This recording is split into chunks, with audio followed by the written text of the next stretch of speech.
Thanks everybody very much for coming and attending today. It's really great. This is the second year that I've hosted the PNG Symposium here at the Fun Show to start off the new year, and it's another good crowd, and I really appreciate that everybody has come out despite the fact that we gave free food. But no, I had a little plate, and I thought the food was amazing. Definitely an upgrade from last year's food. So the Convention Center did a great job, and we really appreciate their efforts. And so thanks again, everybody, for coming. My name is John Feigenbaum. If you don't know me, then please make sure I do before the show is over. I am the current executive director of the PNG, and it's my pleasure to welcome everyone here to the Security Symposium for coin dealers. And we want to, we're trying every year, the PNG board is making a concerted effort to bring value to our membership and also to the coin dealer community. Whether you're a member or not, you're welcome here at our events, because we really want to grow the PNG into an inclusive organization where everyone is welcome, everyone who is highly regarded coin dealer in good standing in this community. We think we can really differentiate ourselves in this regard. The collectibles world needs organizations like the PNG for a lot of reasons. And one reason is it's the old Chinese proverb, bundle of sticks, where, individually we have little power. As a collective, we can do a lot of things. So we can, as a collective, we can go to large organizations like eBay and say, listen, we want to enact change. One dealer can't make that voice, but 100, 200, 300, 400 coin dealers can. So that's part of the PNG mandate. Ever since I took over 6 months ago, we've been fast tracking a lot of changes to try to get into a modern state with this organization. Things we've done just in the past few months, we basically looked at the entire PNG bylaws and said, okay, this thing looks like it was written in 1982. We're talking about, votes by fax or things like that. So we had to update, clean it up, and also figure out how we can be more welcoming to the younger next generation of dealers. And when I say younger, I'm talking about 40-year-olds. I mean, I'm not talking about 20-year-olds. The average PNG dealer is probably in their 60s, if I had to guess, and that is a problem for the PNG. So that's one reason why we are welcoming everybody we can with open arms and try to make this community larger. So we've revamped the bylaws, and most significantly within those bylaws, we changed the membership statuses to kind of a simplified gold associate, and silver. So gold is your traditional PNG full member, and you need to own a coin business. We want you to be in business 5 years, or 5 years or 3 years, 3 full-time years. That's plenty. We don't need to be 5. We're no longer looking at your financials and saying, what kind of assets do you have? To me, that's a very old-fashioned, invasive piece of information that really wouldn't help you anyway, because if someone is a bad actor, it doesn't really matter what assets they have, you're not getting them. So let's face it, it doesn't really matter what's in the bank, it matters what's in your heart. So we want the high quality people, individuals in this industry to join us so we can be stronger. So we have this gold membership, and then if you work for a gold member and you are, management or something, you could come in as a gold member, or you can come in as a gold member associate. And the gold member associate difference is that you aren't subject to the arbitration that gold members are subject to, but therefore your employer would be. So it's the same difference in that regard. So we want to get the associates in, because eventually they will own coin businesses and they'll be gold members. And then we've opened up this new class of member, sort of called a silver membership. And the silver is intended for really non-dealers. This was never really considered in the past at the PNG, but people who are peripheral to this industry. And let's say you work at the Smithsonian Museum, or let's say you're the marketing director of a very large coin company. You could be a silver member, and let's say it's eBay, where they're not really a coin business. So you could join as a silver member, and it's very inexpensive, but at least it brings you in, and you get to learn about this organization and help support us. So that was the fundamental change, the most fundamental change we did with the bylaws. We are also instituted a new program for a couple years, where we're going to allow people to join as gold members. So if you're new, you've never been a PNG member, you can join the PNG for $600 a year versus the normal fee is, I think, $1,200 a year. So half price for 2 years to get into this organization so we can grow it and have you come in. So please, I don't know, maybe half the faces in here are PNG members and half aren't, or whatever the ratio is, but please think about, if you're a member, how you can help us grow by getting some of these applications to people, and tell your friends and say, listen, there's no reason for $50 a month not to be a PNG member. And we've got applications sitting here, so please come and grab them at the end of the event. We can maybe put them by the back of the room at that point. But thank you for considering and helping us grow. Like I said, we need everyone in this room to basically be our ambassadors to grow the organization. We've also, I'm going to run through a few quick things about what we've done, and then for sure we're going to get you out of here before 2 p.m. That's when the show opens, so there's no question we're going to have you out of here. We'll stop mid-sentence if that's necessary. So we'll run through that, and then we're out. So anyway, we've done a brand new website that's just been relaunched at pngdealers.org. Has, I think, a better search mechanism, which is everyone's biggest thing, but you can also get the applications online there, and you can learn more about the PNG.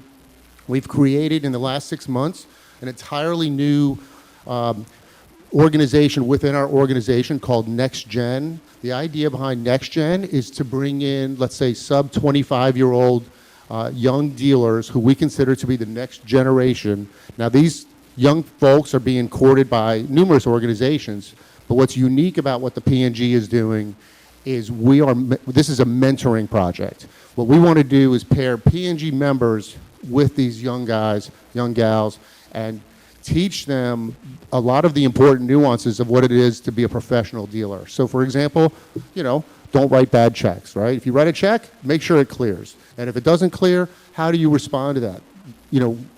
We're laughing, but this is a very real issue. No one really teaches you. It's one thing to buy a coin for 100 and sell it for 120. It's another thing to be respectful to your fellow dealers and make sure that they know you're credible. And if you make a mistake at 25, it's going to haunt you until you're 40, so let's not make that mistake now. So this mentoring program is designed to match dealers up with the young folks. And tonight, we're having a next-gen function at the Cuba Libre restaurant, which is just up the street here, like 200 yards, it's 200 yards away from the Hyatt.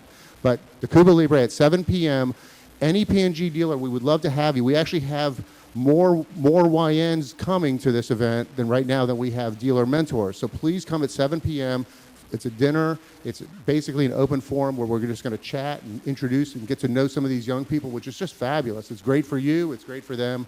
So please do that. Please come. I'll probably close and remind you again, but please join us tonight. Even if you can come for half an hour, just come. What else have we done? We just re-signed with the Central States. So this has always been a bone of contention, is the PNG having a dealer day at events. And as we famously know, we no longer have a part of the A&A summer show, but we do have a really good relationship with Central States. At the Central States organization is giving us a dealer day for the whole, I think it's the Wednesday of Central States. And we've also, in the idea of inclusivity, is you don't have to be a PNG member to have a table. You get a discounted rate for being a PNG member. So that's part of your dues, going to save you money at the Central States show. But what we're trying to do is not occupy this large room with a small number of dealers, which is something that'll come up later as a security risk. And also we want everyone to do business. We think that at the PNG, my fundamental belief coming in as the executive director is that if we show goodwill to the community, we're going to benefit in large ways. So that's what's happening at Central States. We've also adding some sponsorship categories. So if you're interested in supporting the PNG in any way, if you want to be a silver sponsor or something, please come talk to me or any of the board members and tell us, hey, how can my auction company get involved, or how can my coin company or anything? How can we be a sponsor to this organization? What would we get out of it, and vice versa? So that's new. And We are also working, I think, lastly, on becoming an official nonprofit. So we have the paperwork in for that. So if anybody gives charity donations to this organization from a private individual, as a company, it's always going to be tax deductible. But as a nonprofit, Tony, you can write large checks to us now and tax deductible outside of your company. So we thank you in advance. And last but not least, this is a bit of housekeeping for the membership, but and Doug Davis is here. He's one of our presenters. Doug, somewhere. Doug's in the back corner. Doug, the ACEF was up until now part of the PNG, and we are splitting that apart, and so that's not a secret. It's an official piece of business to tell you about. Doug's organization of the ACEF is morphing, and you'll have to chat with Doug at the coin show about how that looks in the future. But the PNG looked long and hard at that and said that this is really this is a counterfeiting enforcement task force that he manages, and we felt that was a consumer protection, and that the PNG is in dealer protection.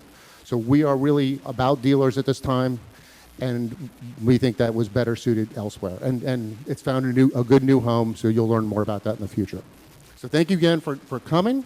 And today we're going to jump into the event, and we're going to talk about coin dealer security, which is a hot topic, of course, for everybody. If you're not concerned about coin dealer security, then you're at risk just for being naive, honestly. There's a lot of bad things happening, and everybody has to be on guard. I've been a coin dealer for 45 of my 55 years, and it's always been bad, but it's getting worse, I think, every year. So you're going to hear from some really good experts today. You're going to hear from security to insurance to all kinds of aspects of this topic. So we thank you, and I think you'll get something valuable out of that.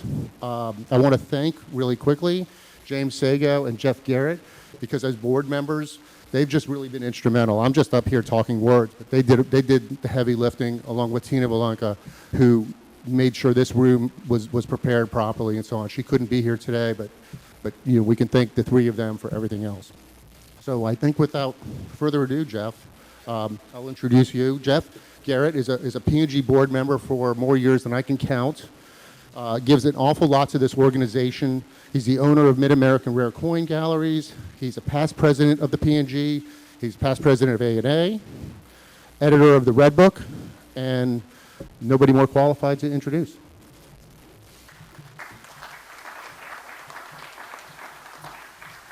Thanks, John. So you guys probably saw the agenda for today and saw that I was speaking on cybersecurity, and you maybe thought I was having a career change, but that's not the case. I'm pretty good at Excel spreadsheets and Microsoft Word, and that's about it. But this is a super important subject, and I'll tell you why I'm speaking on it. So one morning in the fall of 2020, that was it. Kind of COVID was, hot and heavy, and we're all kind of like, minimal staff. So I'm there with not that many people in my office, and I get a call from my bank wanting to verify a wire for $45,000. So I said, nope. I had not sent a wire. I had not called you. Had nothing to do with it, and I could tell there was like a little bit of panic in the call center voice, and I told them no, and I immediately knew something was wrong. And then they asked me I should call my bank representative, which was, basically my loan officer that I've known for like 10 years. And then she, I could tell from her super panic voice that it was, that we had trouble. So the next bit of news made my stomach turn. Actually, I could probably get sick just talking to you about it. But the bank had sent $500,000 in wires out of my account, and the $45,000 was a courtesy call because it overdrew my account. They'd sent a bunch of them, and that was the only reason they were calling, because of that one. So it was like the perfect storm, because it was like the fall of the COVID. I don't normally have that much money in my account, but we haven't been to coin shows. I've just been selling stuff, and it was like Murphy's Law, too. Like one client that I had sent $100,000 worth of coins on memo had sent a bank wire a week earlier, had not told me, and I didn't even know the money was in the account. So it was like just a perfect storm. So $500,000 evaporated from my checking account. So As most of you probably thinking, which what I probably thought was, it's the bank's fault, and surely they would return the money. So that was, so I was kind of like, oh, so just can't happen. So that was 100% wrong. So I talked to my loan officer, and she was like, "Do I need to come over there and like hold your hand or something?" Like, that was kind of what she was basically saying. And the bank's position was that someone had hacked my computer systems and had gotten enough information about me to convince them that I was them calling up to do the bank wires, which I thought my checking account was basically. I had not even worried about it because I have a thing called a fob. I don't know if everybody here know what a fob is for doing bank wires. They give you like a little digital thing, and if you send a bank wire, they send you as code, and then you tell them the number on the code, and that's kind of what you do with your phone. It's like, third thing, something of authentication. So the bad people had convinced them that I had lost my fob, and they sent them a new one. So that shows you how I guess that was part of what happened. So it was. It was just a nightmare, and then really what also was shocking that when they took that stance, and then when I said that, well, when I had to get legal advice, or what are we doing here, that almost immediately stopped the communication with the bank because I became it was like a hostile relationship all of a sudden. So I had to that just started what do you do? So I had to contact a friend. Luckily, one of my neighbors is a really powerful attorney in Lexington and pretty good at this kind of stuff. So I was out the $500,000, and it was the most stressful thing I'd ever been through. It was like, it's hard to describe it because, it's one thing to like do a big business deal to lose it or to have the stock market go down, but have someone steal it from you, and then you just feel violated. It's like, well, how do these people know? I guess they know my mother's birth date now. So it's like all this, it's just such a violation. It's hard to describe. So I won't give you the next 3 months blow by blow, but the FBI was involved. They told me that they knew where the wires went to. They know they were able to trace certain things. But a lot of them just immediately went out. I think they were able to, like I say, it all became real murky because I couldn't find out exactly what was going on because of the litigation. And eventually we were able to settle, and I settled with my bank, and I lost about $150,000. So that was the bottom line of it. And I had to sign a non-disclosure, so I can't tell you the name of the bank even that did it. And and I think I was only able to get that much back because what I got, because they were I think they were able to do some sort of clawback where they were able to get back some of the money, but I don't even know that because that was and then also the FBI and also the bank tells me that even though they got some money, they don't even know that takes months or years to sort out because there could be other victims and they have claims. So it's you guys know what I'm saying. So it's not like it's like that's my money. It's all going into a big pool of stolen money. So anyway, I decided I couldn't stand the stress, so I settled, and I was like I didn't want to just have to deal with it. So I put it behind me. But it was shocking, and cybersecurity is just I learned the hard way. It's a super serious problem, and like I said, I'm not an expert in this field. But I did learn, I don't know if learned the right word, but I was told, some tips, and I've tried to establish some things that I think that would be helpful. And I want to share those with you today just to give you some ideas. But the bottom line of it is a serious problem. And if anybody reads the news, it's every day there's some sort of they're stealing, these there's teams of people that are, as so hear some of my other speakers talk about, there's people sitting in rooms all day long just figuring out how to take your money. That's what they're basically doing. So you've just got to make it as hard as you possibly can. So my little tips I've got for you is one of the first things I did is I'm obviously, probably no big surprise, I changed banks. So that's probably not a shocking news. So I went to a smaller regional bank, a local bank that I know the guy. We've got a relationship now that I hope and I let him know that it's important. But the main thing is someone that knows me. So this big giant banks have gotten so into call centers, and people barely speak English. Bank of America now has they've opened branches in Lexington, and there's nobody in them. You go in and you're dealing with a computer screen. So I mean, it's I highly recommend the smaller bank model. For me, I feel much more comfortable with that, and I think it's one level of protection. Of course, bank wires now. I've got my accounts all on lockdown. You can only wires out with me personally calling the person. I've got to do verbal verification and hand them off in writing to that. So, but it's a lot of work because it's that's a hindrance for business. But you've got to take that into mind. Also, anytime you do emails with like if you receive information to send a bank wire through email, 100% do not send it till you call the person that sent you the email and say, did verify the information and the wire account information and all that kind of stuff. One of our other members, it's confidential, but lost over $200,000 in the last couple of years, where someone had gotten into his email and had kind of like pretended to be, took that information, and when the wire, they blocked the other email, and then they sent fake wire instructions. And the bank, in that case, the bank was not at fault because they sent it where they were told to send it, and he was totally out the money, never got it back. So be really, really careful about that. Just always, because this people can get in your email so easy. It's shockingly easy, I guess. Another thing is that I've started working with, I'm not sure how many people here know about positive pay. Have people heard about positive pay? Here, some people know about it. So banks have this thing now that I think it's probably called the same thing at most banks, but you set up with your checking account where you have to go in the morning, you have till 11 o'clock in the morning to approve every transaction that goes through your account, every check that goes through your account. So, my wife does that chore for me.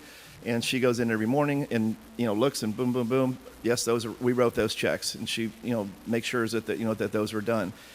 That's really important now. I have a retail coin shop in Sarasota, Florida, and in the last 2 years we've had two over $10,000 counterfeit checks that have cleared our checking account, and the banks have before we got the positive pay, before this happened, and the banks paid us the money, but it was probably just as a courtesy to keep our account. But there's obviously, from my earlier conversation, with enough money they'll say, nope, it's your fault, so they won't do that. And I think once you get positive pay, they let you know you're responsible now in case these things happen. So there's a lot of counterfeit checks that happen, and I see it on on the news feeds and different things all the time on social media, where coin dealers are being attacked by that. So that's one really good way. I highly recommend that.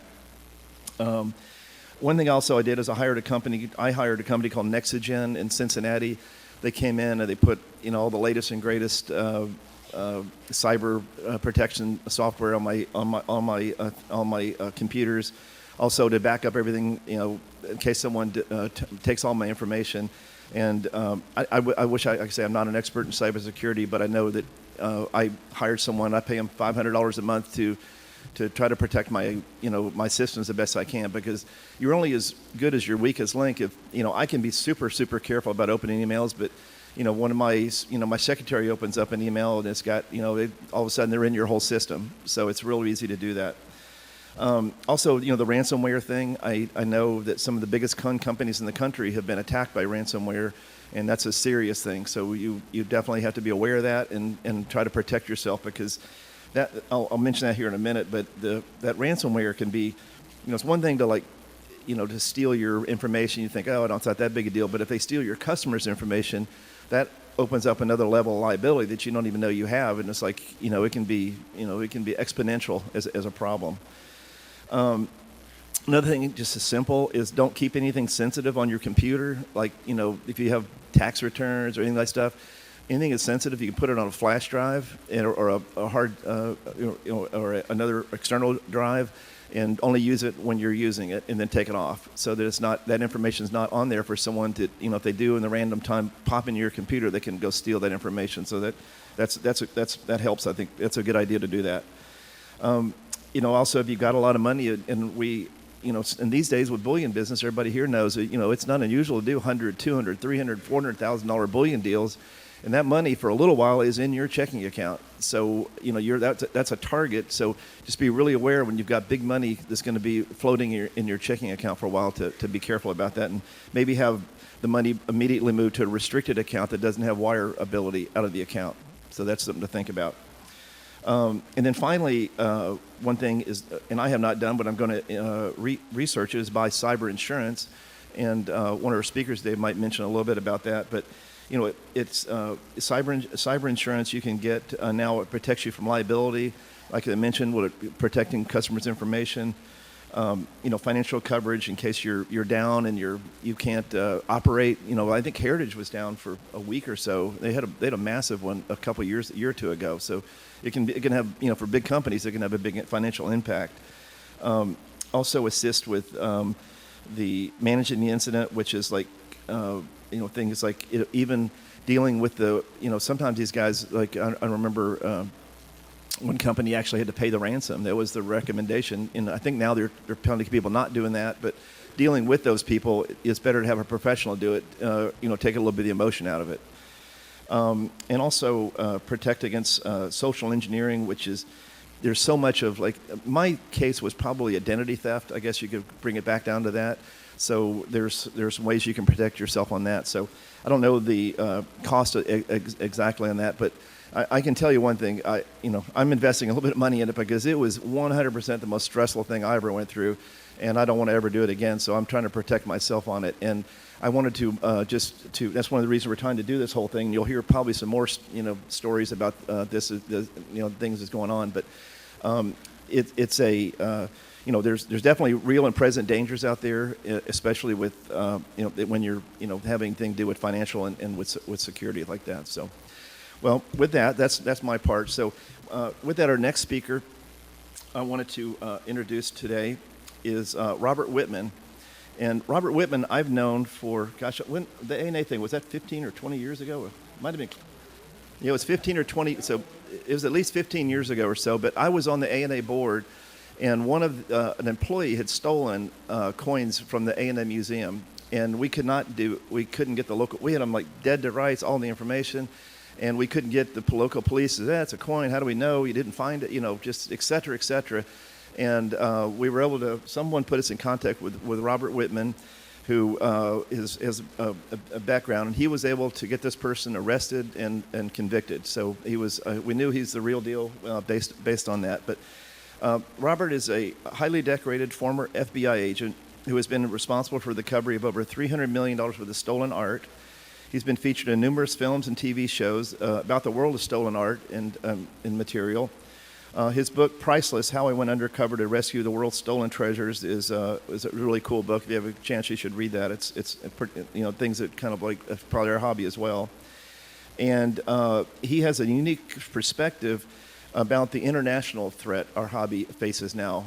As you'll be hearing about more, is there's these bad guys have identified our business as a rich target for stealing from.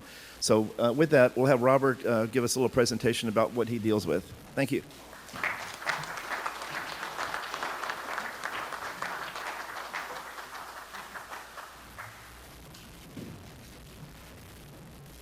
Thank you, Jeff. I appreciate it. It's terrible to hear that story about your loss. I'll tell you what, that's a very stressful, awful thing. So I'm glad it worked out for you. And thanks for having me come in and meet with everybody. Hey, Tom, how you doing? Good to see you again. I see some friends out there. I've been working with Tom now for about 2 years now, doing the ANA shows. So you might see me standing next to Kenny at the front door at the ANA shows, looking you up and down, making sure you're for real, right?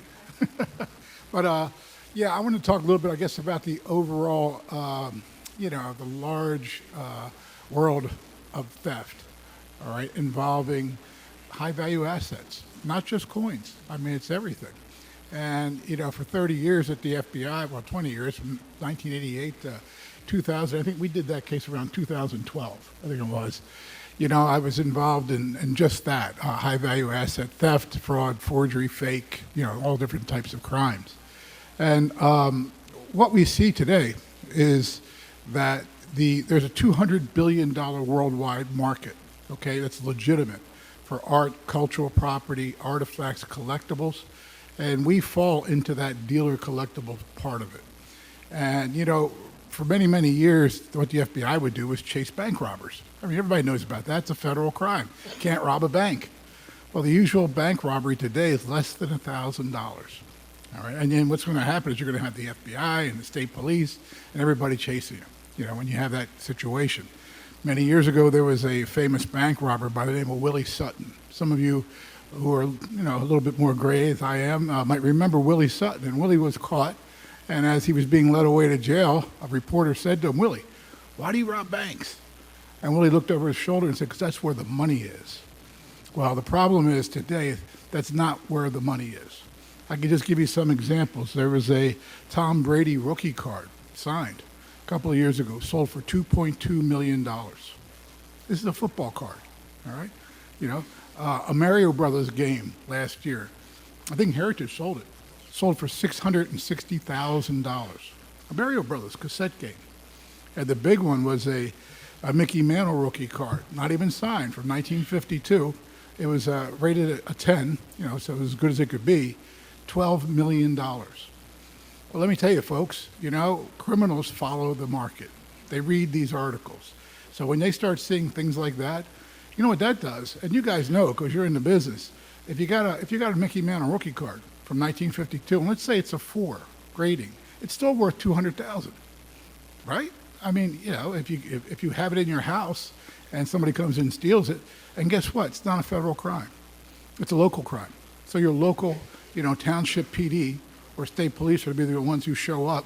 They'll take the report, and they don't care if it's $200,000 or $20. It's all the same. It's property crime for them. It's not a you know a crime involving you know violence or robbery or anything like that. It's a property crime. So they take a report, you turn it into your insurance company, and they're going to say, well, how do you know it's going to be worth $200,000? Now you've got one comp for $12 million, but how are you going to prove that? So it becomes a situation where these guys know, and they can sell that card. There's nothing special about it. And that's the same with our coins, you know, when we come to our dealers. The problem we have is that our material is very fungible. It's saleable. Just recently, I talked to Jeff a couple of months ago. There was a heist up in Toronto, at the Toronto airport.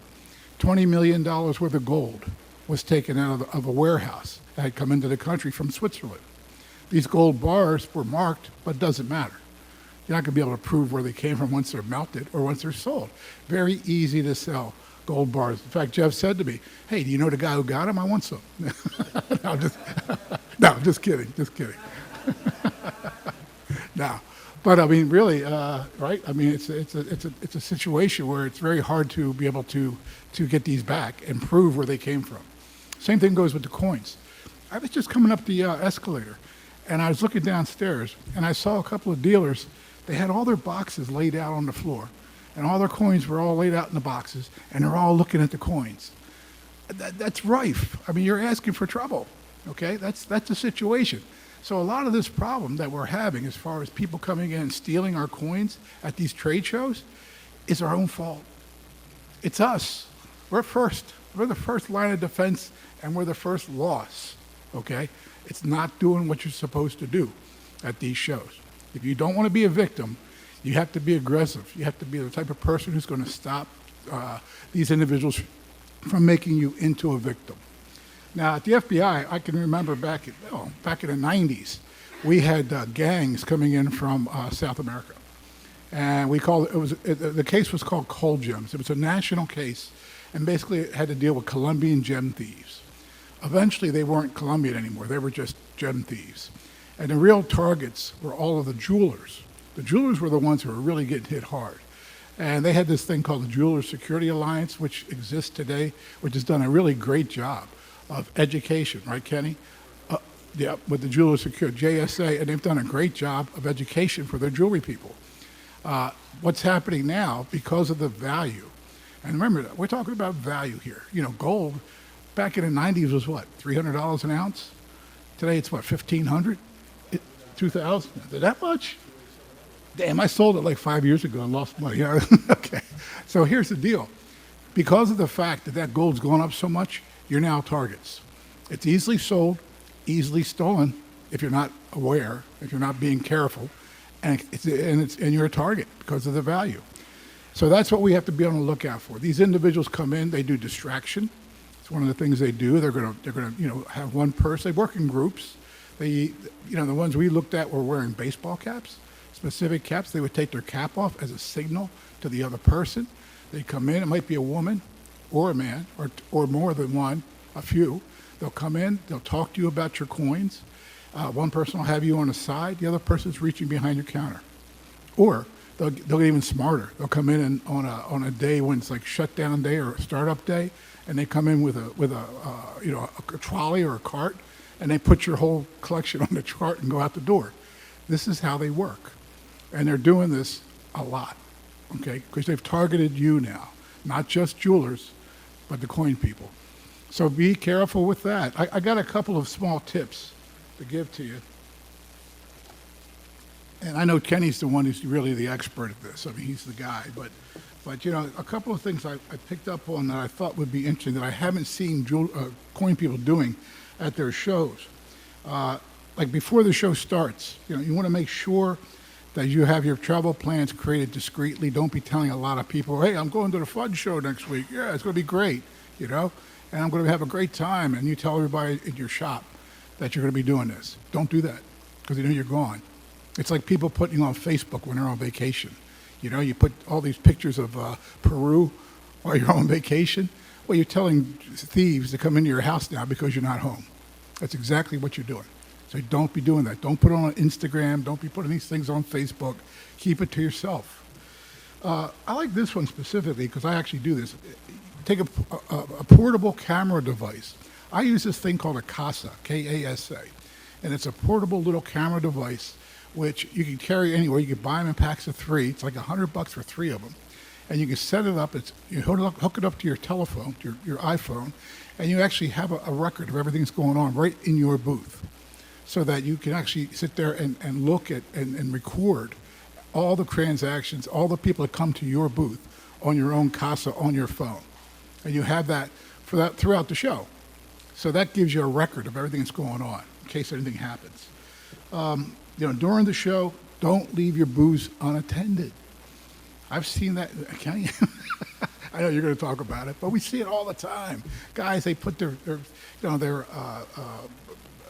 do you call it, the glass shelving on top of their booth and put a curtain over it. That doesn't stop anybody, okay? It's not going to stop anybody. Don't leave it unattended. Have 2 people at your booth so somebody can stay and watch maybe while you go get the food, vice versa. Be careful because they're looking for this. They're watching you. When a customer comes up, 1 customer at a time. Don't be looking at 5 different customers trying to hand out coins to them so they can see what you got, because that's when they come and get you. That's when you're not looking because there's 5 people there looking at your coins. 1 at a time. Make sure you get back exactly what you gave them as well. That's while you're at the show. And then specifically, when you leave the show, all right, you know what you can do? Well, I'm sorry, at the show, another thing you can do, instead of leaving your keys on the back of the table, by the curtain, which I see people do all the time, have like a wristband where you can attach your keys so you have them with you, so you don't lose them, so somebody can't steal them when you're not looking. All right, maintain that for your keys because that's how they get into your what do you call them? The showcases. Yeah, the showcases. I'm getting old. I forget things. Switch thefts. Oh, that's really common. A guy will come in, want to look at your coin, and he's looking at it. He looks at it in the pack, the little pack, and then he gives it back to you. It's a different coin. You're not paying attention, so you put it back in. His coin they just gave you back is a graded 2, and he's walking away with your 10. Okay, switch coins. Be careful. Be cognizant of that. And then when you leave the show, hey, take off your badge. Kenny, how many times do we say that? 1 million to everybody comes through. Take off your badge. Because when you go out the door and you go down those escalators and you go out on the street, you're telling everybody, I'm a dealer from the big coin show right there in Pittsburgh or in Phoenix, which were the last ones. And you're telling everybody, this is what I am. Don't do that. That's what they were looking for. They're out there, they're watching. This is what they do. They're professional criminals, folks. They're organized crime. You know, the UNESCO, they call organized crime anytime more than two people get together and conspire to commit a crime and then do it. That's organized crime. And it's not mafia. It's not the Russian mob. You know, it's organized groups of people committing crimes and working together to do it. So that's how you become a victim of that, of organized crime. And then, you know, I have this fight all the time but, you know, when you have bags that somebody gives you that has the name of the show on it, and you're carrying all your coins in your bag out the door, okay, you took your badge off, but you got the coin bag. Once again, you're kind of advertising that you're carrying valuable material, and, you know, and then you become a victim of an actual, you know, point a gun robbery. Anything could happen to you. And the last thing I would tell you when you leave is be conscious of who's in earshot. Don't go on the phone with the Uber driver up front and be sitting there talking to your partner saying, I just got a $100,000 coin. The Uber driver hears this. What do you think he's thinking? Well, he's probably not thinking anything. He's probably okay.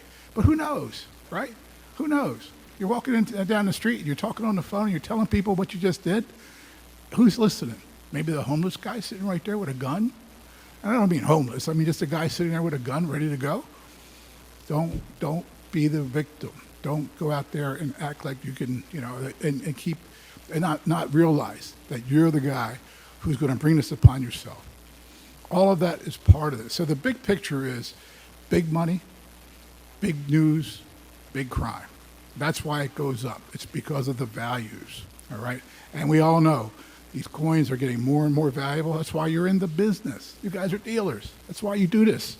You know they're valuable, and you know this is what's happening. You're not collectors. You might be collectors too, but you're dealers first. And so as a result, you're the ones who have the best material.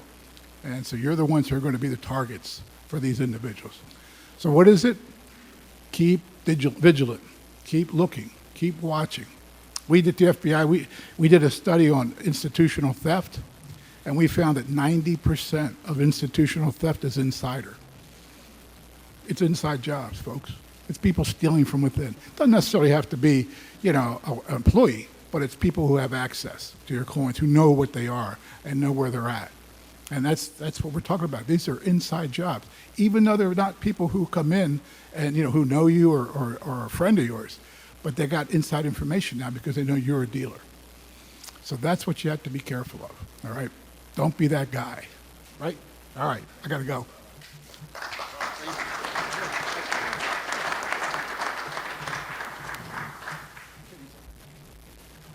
Great information, Robert. Thank you so much for that information. I mean, one other thing I would always add to that, like my car is the most unidentifiable car you can drive. I mean, I'm not even a coin dealer anymore, but I just have this PTSD.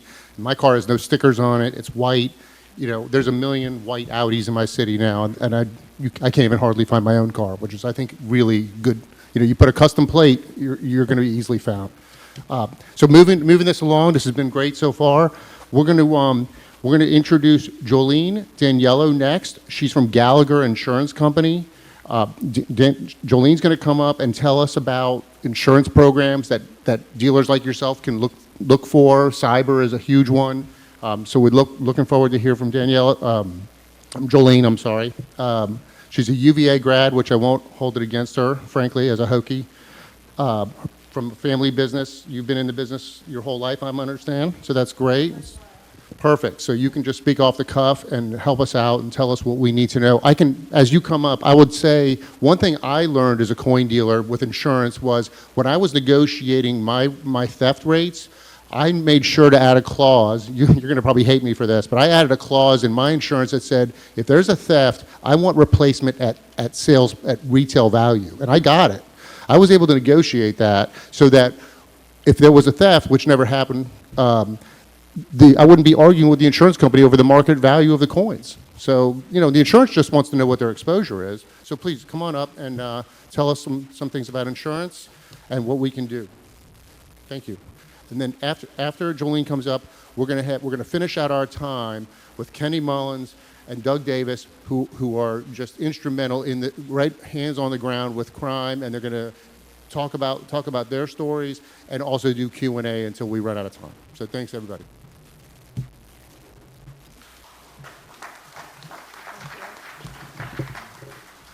That was an impressive negotiation. Can we hire you? Hi, everybody. Thank you for the introduction. I'm Jolene Daniello. I work with Gallagher. I've been doing this over 15 years. As John said, insurance is in my blood. My whole family's in the industry, and as funny as it sounds, it's a passion of the family. So it was necessary. I was going to end up here. I'm going to pivot a little bit. I was going to talk about some exhibition security tips, but I think that was covered pretty adequately. So I'm going to pivot and talk a little bit about the shipping, which is a major source of losses for us and for you guys. A lot of people come to me and say, they're worried that all these shipping losses are going to make you uninsurable as an industry. I'm not concerned about you guys becoming uninsurable. There's a price for everything. What I'm concerned about is the cost, right? The cost of insurance. There's always a cost associated with insuring a problem. So I am not concerned about the uninsurable nature of this industry. I'm concerned about the cost becoming cost prohibitive for the dealers.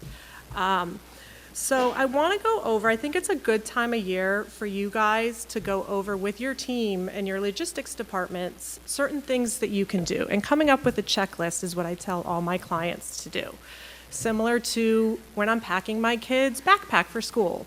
Common sense to put the Chromebook in there, to check the T's, dot the I's. But we often have lapses in judgment when we don't have a checklist in front of us. And it's easy. We've seen a lot of losses where certain things that seem like common sense aren't done, and it makes your packages more likely to incur a loss. So I just want to go over a couple of those. The name of the recipient or the name of the shipper. It seems common sense to not put precious metals, specie, or anything that can identify the contents. But we've seen this quite a bit over the last year where someone has actually put that in the name of the shipper or the recipient.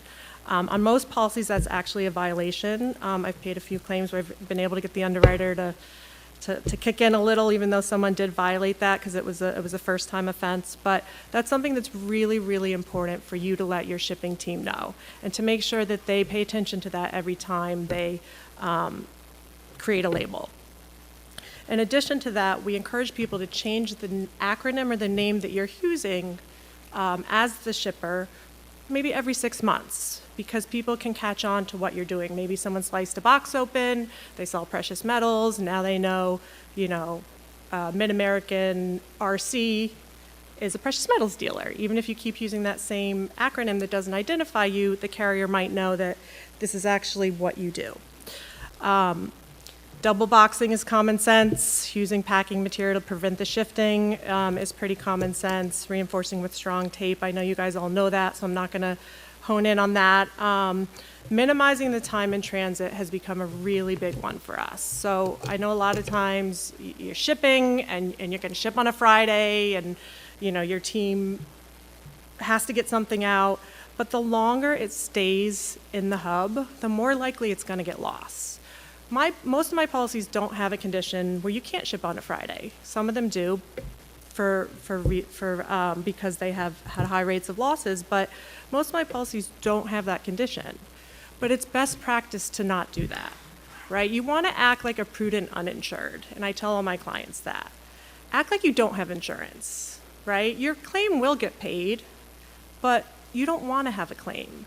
So not shipping on a Friday where avoidable is really, really important. Not shipping on the last day before a public holiday, the last working day before a public holiday is really, really important. And I've seen that really, really help some of my clients with higher rates of losses. Switching up the carrier if you've had a string of losses. We've had some really large clients who've had a big string of losses, and we've encouraged them to just pause with that specific carrier and try another one. Doesn't mean you can't go back to them, but someone at UPS might be on to you, right? They know what you're doing, and every 10th package they're going to pick out of. Don't put multiple packages on the same label. I've seen a lot of this over the last year. You're shipping a big order, it's precious metals, you have the box and the label say 1 of 20. The carrier opens box 1, sees precious metals, and now they know what are in the other 19 boxes. So I've had a lot of losses where not all 20 have gone, but they've cherry-picked 4, or they've skimmed 2 bars off the top of each, and it results in a very, very big loss. So never put those boxes on the same tracking. Always do a different tracking for each box if you have to send a larger shipment in that manner. On to my next point, and I know most of you are going to hate me for this, but I really encourage you to take those larger shipments and price it out with a third-party consolidator such as Malcolm Meat Express, or ideally with the armored car company. What would it cost to send a $500,000 order via 1 armored car shipment versus 20 boxes via FedEx Ground? What's that incremental difference? Because the difference in security and it actually making it to its destination in its entirety is going to be huge. So I encourage you guys to start kind of pricing that out when you have a very large order. Next, if you do have to ship a large order, multiple packages, we really encourage you to spread them over several days. Shipping a $500,000 order with 20 boxes via FedEx Ground on the same day to the same person is just asking for trouble. So again, these aren't conditions of the policy, but we're strongly encouraging you guys to do this. When you do have a package that's sold, I would always encourage you to file a claim with the carrier along with your insurance company, and send the recipient the tracking information so that they can make sure that they track it and are available when it's going to be delivered. Now, I promised Jeff I wouldn't talk too long. I think he broke out in hives when I said I could talk about this topic for an hour, but I just want to touch on one big thing that we've been seeing, which kind of goes in hand with the cybersecurity. You really want to have your account set to do not divert, to have the packages not be diverted, okay? And that doesn't mean that they still can't divert them, but we've had some situations where accounts have gotten hacked. With the onset of AI, it's very easy to, once you get the tracking number, the account number's embedded in there. And with AI, it's very easy just to run that account number and come up with every single possible current live tracking number for that account. And that's scary. So we encourage you to talk to your UPS and FedEx rep. Make sure your account is set to not allow the package to be diverted, and to have 1 or 2 dedicated individuals that can be the only people that can divert a package if needed. And they have to check ID, they have to make sure that it's that person who has requested a package be diverted, or you can just set it to absolutely no diversions at all. We've had a couple very, very big losses on that front, and it's definitely a scary prospect. UPS is actually coming up with a program right now called Delivery Defense, where they're using kind of AI to our advantage. It's sort of a powered approach to reducing the risk of delivery theft. And I've been looking into it with my colleagues. Hopefully at the next show I can give you guys some more information on it. Basically, it sets a location score for each delivery address on a scale of 1 to 1,000, and it will let you know the confidence rate for successful delivery. And it's based on, so this is kind of using AI to our advantage. It's based on 2 years worth of UPS data. I think FedEx is trying to come up with something similar. And it gives the delivery address you're going to use a score. If it gets 1,000, there's a high confidence rate that that package will be delivered. If it gets a 10, well, they've had problems with that address. And then you can encourage your client to do a hold for pickup at UPS, or you can tell them you can't deliver to that address and they'll have to provide an alternate. So there are things that are, that are being worked on within the carriers. I promise I'm going to stop soon. I have one more point. So what can we do as an industry? What can I do as an insurance broker to help with this problem? Right now, I'm working with our insurers, particularly one domestic insurer right now, who's been contacting various trade organizations to see if we can approach the carriers about this logistics problem. We don't want to alienate the carriers because we don't want them to say, you know what, too much trouble, we're just going to pull out of shipping precious metals. But we want to work with them to come up with solutions. So we've involves some high-ups at UPS and FedEx. We're working with them to try to come up with some solutions for this problem of the packages being diverted and how they can be held a little bit more accountable to make sure your packages get to their final destination. So with that said, we would love to hear from you. I have one of my underwriters here from London who I'm going to be walking the show with. He's coming in tomorrow. Excuse me. And I want him to hear about the problems you guys are facing, because he hears it from me, but it's better to hear it direct from the client. So as I bring him around, please open up to him, let him know, the shipping logistics problems you guys are facing, any issues you've had with specific carriers. It can help us in our fight against, getting some of this fixed for you. So hopefully next time I will have some solutions. Thank you.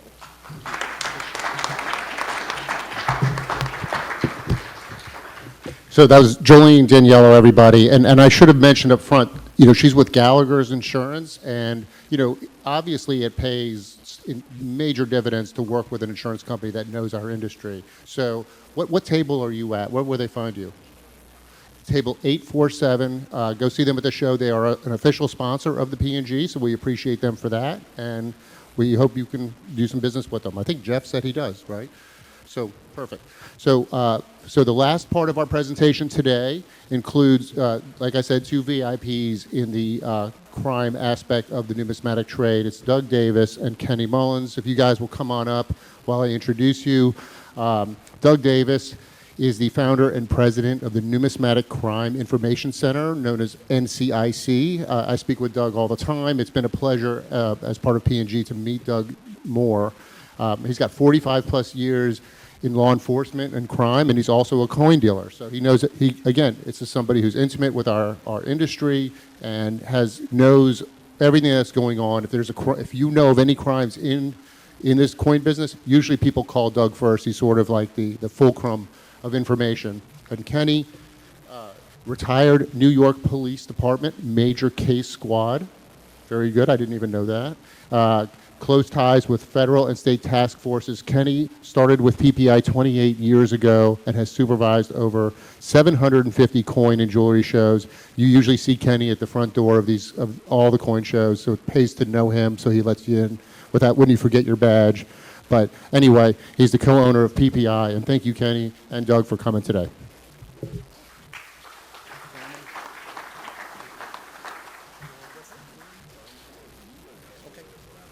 Well, good afternoon. Thank you, Bob, for your speech, and thank you, Jolene. I wanted to touch on one little thing with you, Jolene. Quite often we have FedEx coming in and going out, so they pick up products from you guys and take them out on the floor. That's great. But a lot of times people want to go to the office in the convention center and mail their products. They don't use the scheduled intake and drop-off. I suggest you never use the convention center business office. Go to the closest UPS or FedEx office outside the convention center, because every package in there is from you guys. So they just have to grab one. It doesn't matter which one. They know it's all going to be coins. So I try to tell people, if you can use the FedEx or UPS, whoever comes on the boss floor and then takes the product out, great. But do not mail them from the building itself. Go 2 blocks away. Here it's on Turkey Lake Road. There's a post office, and there's a FedEx over there. You can go, and because this is where 90% of the stuff is sitting overnight, like Jolene says, or waiting for UPS and FedEx to pick up, and it's sitting around. And when it sits around, it disappears. So, and thank you, Bob, for mentioning what used to be called the Colombian theft gangs, then went to South America, and now we've just called it the international theft gangs. They are due to the current state of our border in this country, and something that not many of you realize, but every country, much like Fidel Castro did in the 70s with the Mariel boat flotilla, every country south of the United States border has opened their jails and let their criminals into the United States. So at a time when I used to call task force and they'd tell me there's 10 to 20 groups running the country, now when I call and ask for help, they hang up on me because they're too busy. There are hundreds of them running this country, and they're coming in every day. We don't know who they are. We don't know where they're from. And that's only the ones they count, not the million or so getaways. So this is a new market for them all over the world. They come here to steal, and this is what they do. They come in with groups of 12. They'll invest $20,000, and in 3 weeks, they'll come back with $5 million. They're very proficient at what they do. They use a half a dozen vehicles. They use Walmart burner phones. Whenever I catch one, you grab the phone. They've made 15 phone calls in the last 5 minutes. They're operating in the room. They come in groups of 12. With the pandemic, it's been nothing but a boost for them because now they wear that cheap little blue mask and a hat. Where are most cameras? On the ceiling.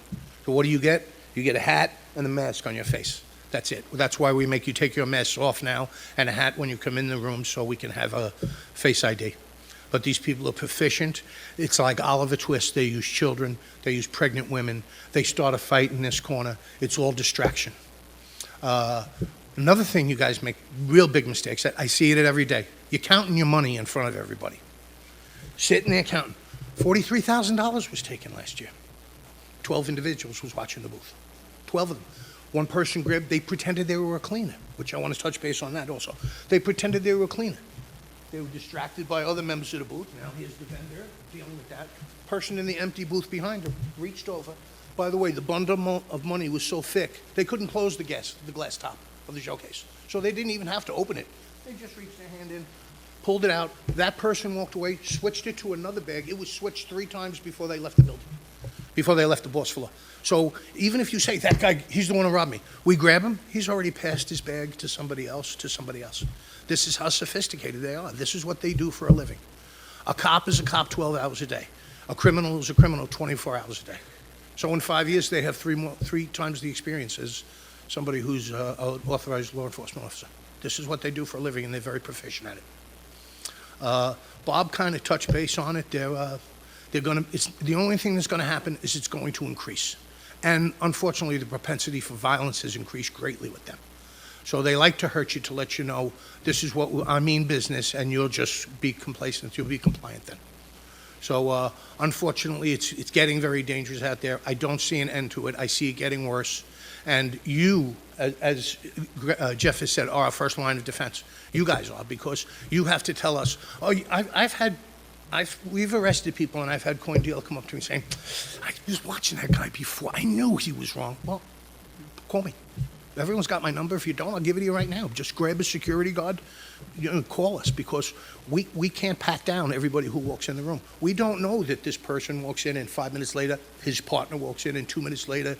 So they're very organized. I learn from them every single show. Every show I learn from them. They're the professionals. And they have trained us.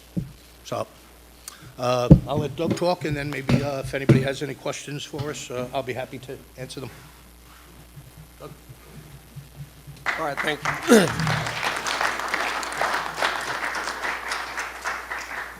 Well, I appreciate the opportunity to come and talk with you all, but mine is going to be short, because the reason I pick up the tail end is because you need help once you become a victim, and that's where the Numismatic Crime Information Center comes into play. Right now, across the U.S., we're in an unprecedented time for law enforcement in regards to retail crime. Retail crime means your shop, you as a part-time dealer, whatever the case may be. If you see the news headlines and everything, it has to do with groups going in, grabbing stuff, taking out thousands and thousands of dollars. They're going into jewelry stores, they're going into coin shops, they're grabbing stuff and moving and running out the door and taking off. Right now is the greatest threat to you as a coin dealer, as a coin shop owner. And what you need to understand, and what you need to do during 2024 is to make sure that you have conducted a personal and business threat assessment in the way that you do and conduct your business. And that is not just for you. You have to remember that you are not the only one that's a target. Your family's a target. Anybody that works for you is a target. Because of why? The high volume value that you conduct every day.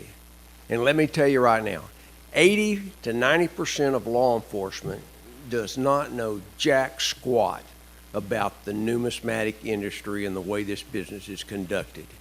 If you go out and get hit after this show, and the first guy that rolls up as a patrol officer or a state trooper comes up and is answering the call that you put in, and you rush up to him and say, hey, I just lost my whole PCGS NGC inventory of Morgan dollars, he's going to look at you like you came from outer space. And right there is the problem. Right there is where you need to be aware of the resources that are available to you after you become a victim. Julian Liedman is a perfect example of what happened years ago when he lost $1 million on the side of the road. On the side of the road, Julian calls me and says, hey, can you help me explain to this guy what happened? And that, yes, I do carry $1 million after a show, and it is not an insurance scam. Because 80% of the calls I get from law enforcement officers want to clarify, is this an insurance scam, or do these people really conduct business this way? And of course, depending on who it is or whatever, then we go through the weeds and sort it out and everything. But recently, as of Christmas Day, Bellevue coins get burglarized for an unknown amount of money, and we haven't gotten the information yet, just part of it. 2 weeks ago, actually it was 3 weeks ago, a North Carolina dealer goes to a small show, leaves the show, goes home, parks his car, and he's hit that evening and loses so far, we haven't got a complete list yet, of over $250,000. I have a partial list and everything, but we have not got the complete list, and that's why it's not been out. We do not have all the information on the Bellevue burglary. We do have video and everything. It's important to y'all to realize that number one is that we can become that gap between the victim and law enforcement because we can talk the talk and walk the walk. We can help those investigators understand the business, understand what you lost, but the key to it is we can help them plan that investigation to where they'll do it, a complete investigation, the best they can. Whether it comes to the good, bad, or ugly, at least we know that they're doing an investigation, that it was thorough and done everything that they could to help the victim recover or initiate some persons of interest in that particular crime. A perfect example, and you all are the key to reducing the crime that's happening across the U.S. and globally as coin dealers and in the numismatic industry. And I'll tell you right now, the two things that help us is communication and intelligence information. What's going on out there? What do you see that's happening in your coin shops? What do you see that's happening in the bullion world? Get a call earlier today, a detective in the state of California wanting help in regards to a person that's got scammed out of bullion. What do we do? Where do we go? What direction? There's a lot of things that can be done. But I can tell you right now, the most important thing that happens with numismatic crimes is the delay in time. From the time that offense occurs to the time that we get out the information to the time that it's investigated is critical to solving that offense. Because this is the way it happens, and Kenny can tell you that, and Bob can tell you that. What happens is that patrolman that rolled up on the scene of that call that just got robbed from the dealer after a show, he's going to take it, he's going to go back to the station, he's going to write the report. It's going to sit in the report, especially when does it mostly happen? Friday, Saturday, Sunday, or Monday on the way home.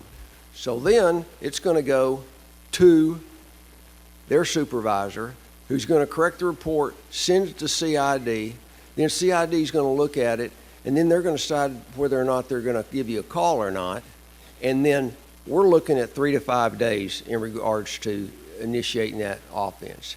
If we get the call, if we get involved, at least we can get the information out within minutes, depending on the situation and the scope of what's going on with the investigation. We will not put out anything unless we coordinate it with that investigating agency Or if I get too much of a lag time, we're going to put it out knowing that I'm not screwing up anything with that department investigation. But it is critical that we get that information as soon as possible. Not many people know that on the cert coins and everything, those certification numbers can be put into the national crime system. But the problem of it is not, y'all don't know that more than likely. The law enforcement officers don't know about it, because in 1986, I helped develop the FBI's National Stolen Coin File that only lasted for about 2 or 3 years. And then now it's been converted over into the National Stolen Art File. So you can, regardless of whether there's a certain number or not, depending on the scarcity, the rarity, it can go into that file. But local law enforcement agencies have got to call the local FBI office to have those numbers put in there and coordinate that. But to tell you the truth is, I helped develop FD Form 623, which is the FBI's form for that. It doesn't exist anymore. But if you told them about that National Stolen Coin, they would have no idea. So those are some of the things that you need to be aware of. Time is critical. Law enforcement doesn't know anything. NCIC, we have the resources to get the information out as quick as possible. We can help them in developing a plan for that investigation. But more than anything else, we can bridge the gap between the victim and the law enforcement officer. Sometimes it's tough. They don't want to listen to a small town police chief from Texas, trying to get into their business because they're very territorial. The other things of it is the threshold for federal crimes, Bob could tell you this and everything right now, they're not going to mess with it. FBI's not going to mess with it. $500,000 to $1 million, depending on the situation, and unless it's a combination of cases that will go over those thresholds. So it's a real problem. But we're there to help you. You can go to numismaticcrimes.org. Give me a call. We'll have a table at 8:33. Kenny and Bob has brought up everything that I've preached since 1986 about coin shows and what you need to do from a victim standpoint. I applaud the PNG for doing what they're doing now and bringing these type of programs to y'all. I hope it continues. If there's anything that we can do from the NCIC, we'll be glad to help you in any way, answer any questions at any time. Appreciate it. Thank you.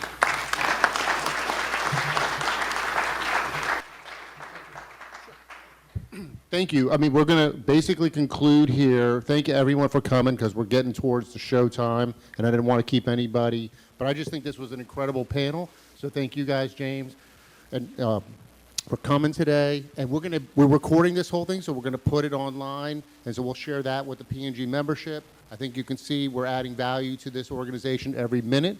And please come and grab an application. I'll put some up front. And if anybody has a question, raise your hand. But I think everybody looks like they want to get going to the show. But thanks again.